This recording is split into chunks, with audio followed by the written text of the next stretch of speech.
Hello and welcome to my final presentation. This is the creation and testing of the Survivor Reporting Motivation Survey. Jumping right in, here's a quick overview. We'll go into the literature, spend a little bit of time about sort of the purpose, problem statements, and significance, a little bit on theory, and then we're going to spend most of the time talking about that methodology.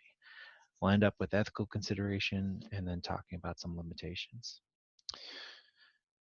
Between 1 in 4 and 1 in 5 women experience sexual assault in college. Men also experience sexual assault in college, but it's in lower rates.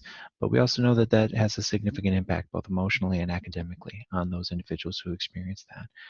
The other part of that is that less than 10% will report to university authorities, and fewer persist through the investigation process. This means that they might not access resources, and then also the college or the institution can't necessarily take action to against those individuals who are accused. There's also increasing attention on colleges and universities on how they respond to this, both through the Office of Civil Rights and also in high-profile cases. Most of the literature that has been looked at sort of reporting has focused on law enforcement. So we've looked at sort of kind of their perceptions. We've also found that there's a lot of different factors, including internal pressures, perceptions of the police, how the police questioned individuals would impact how long they would sort of persist or keep going through an investigation. And then also the inverse of that is that if there were displays of empathy, that also had a calming effect on those who experience trauma. Looking at college, just college reporting, that there's primarily research on barriers, the factors of the assault, whether alcohol was used, whether or not that person was known, if they believed that the college or the university would take it seriously, and if they were ever trained on sort of like how the process would go or where to go. Those would ultimately sort of create sort of barriers for reporting. So this study is looking at that there's a gap, that there's no studies looking at the factors of what motivated. Why are those 10% choosing to report, and how could we ultimately capitalize on that? There's also no studies looking at that Title IX processes. We have a lot of the Office of Civil Rights. A lot of people have opinions on how Title IX should be addressed through colleges and universities, but no one's ultimately sort of saying what actually is that impact. And specifically, there's no instrument to gather that data that we could help to inform that. So that's going to be the purpose of the study, is to create an instrument based on a conceptual multidimensional model of motivation, and then we'll establish both the reliability and the validity. Getting into the research questions, does this instrument actually survey what we think it is going to? And then does it have external and content and validity?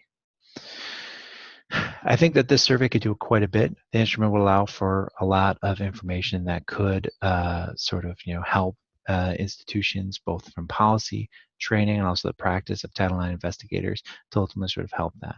Additionally, advocates and advisors can also help survivors by preparing them for those elements that are going to be a lot more difficult. Here's that little bit of theory. There's two main theories that we're looking at. One comes from criminal justice. It's called legal socialization by Fagan and Tyler. This is a model that predicts the likelihood that victims of crime will report. Fagan and Tyler found that this started in childhood with sort of a lot of the different factors, but then it would also sort of change over time. And there's three main sort of elements. Did they believe that law enforcement had any legitimacy? Were they actually a legitimate place to go? Were they cynical about their ability of law enforcement to actually sort of do anything about the crime? And then how confirmed were they on sort of that this was a moral issue? Those were all three things that would ultimately impact someone's likelihood to report. While that ultimately pertains to law enforcement, we think that there's a lot of carryover that can be pertained for Title IX investigation.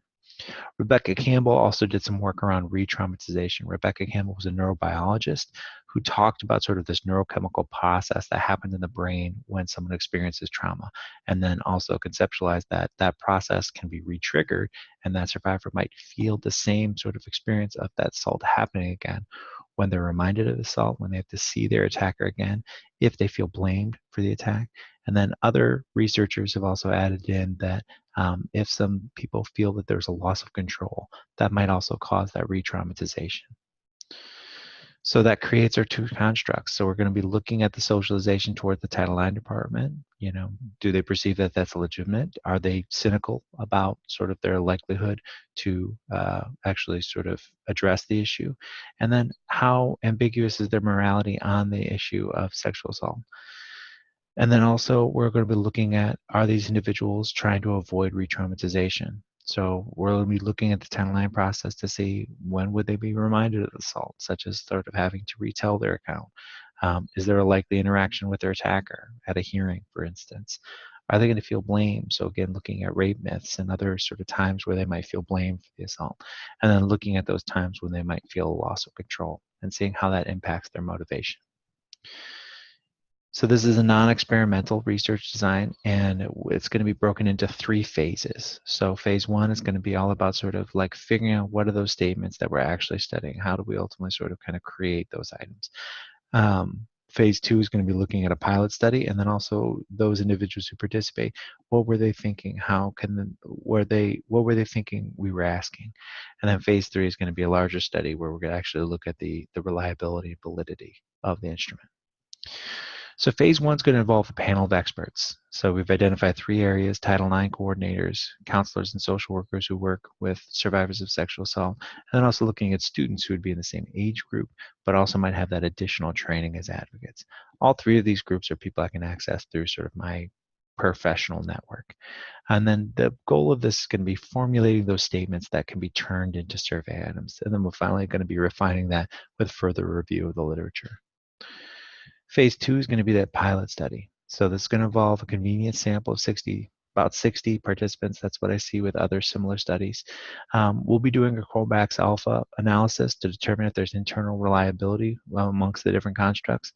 And then also, in addition to having them take sort of the instrument in that sort of raw form, we're going to be asking them sort of, what are they thinking? How did they think of this? Is there a way that we can reword this? Was this clear? And then we'll be eliminating or rewording items based on those responses and their alpha scores. And then lastly is going to be the validation of the SRMS. So this is going to involve quota sampling. We need to do quota sampling because it's going to have sort of kind of 2 tiers. We're going to be looking at those individuals that report that they've experienced a sexual assault and those individuals that have not. And we're going to need about 250 of each. And so we're going to be looking at Greek students who are affiliated with Greek organizations. This is a group that we can more easily gain access because they're individuals who have a lot of ties with an institution, and that we can ultimately sort of kind of have records and be able to find them and be able to convince them to fill this out. Additionally, women in sororities have been found to have experienced sexual assault at higher rates, and so it's more likely that we'll easily sort of fulfill that quota. They're going to be given the SRMS and then also other instruments that measure those constructs. To make sure that the SRMS is actually testing what we think it is. There's also going to be t-tests between those groups because we predict that individuals who experience a sexual assault are going to be more accurate in sort of determining what elements would actually cause re-traumatization than someone who hasn't experienced a sexual assault. Ethical considerations, there's quite a few. So one of the main issues is that we're asking questions about sexual victimization, which means that we're dealing with vulnerable population. So there's going to have to be a full board review in the IRB before we start to collect any data to make sure that we're ultimately sort of all above board. Additionally, participation in the survey by itself, by asking these questions, that might lead to re-traumatization. And so there has to be a list of resources and supports that's given to participants to make sure that we're not opening them up and then not connecting them to resources that can help them. Also, the privacy of the responses is going to be absolutely paramount. So I have access to a data restricted encrypted servers with dual authentication at the college that I work. So that's going to be how we're going to be making sure that the privacy is protected. Serving as a Title IX coordinator, there's the issue that someone might share something about my own students or my own campus, and so that might create an issue. Additionally, the campus that I'm actually collecting this data at might have issue, might put pressure to try and ultimately help their institution look good.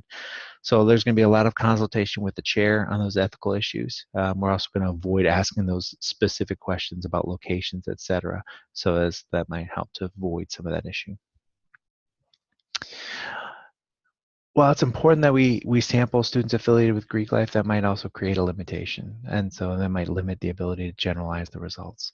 Additionally, there might be a contrast between, there might be such a contrast between those who report experiencing a sexual assault and those who don't, that it might also skew the results. And lastly, the survey instrument may cause the respondents to experience re-traumatization, and that re-traumatization might also impact the results that we're getting from those. And so those are all the limitations that we can predict from this. Thank you, and I look forward to your feedback.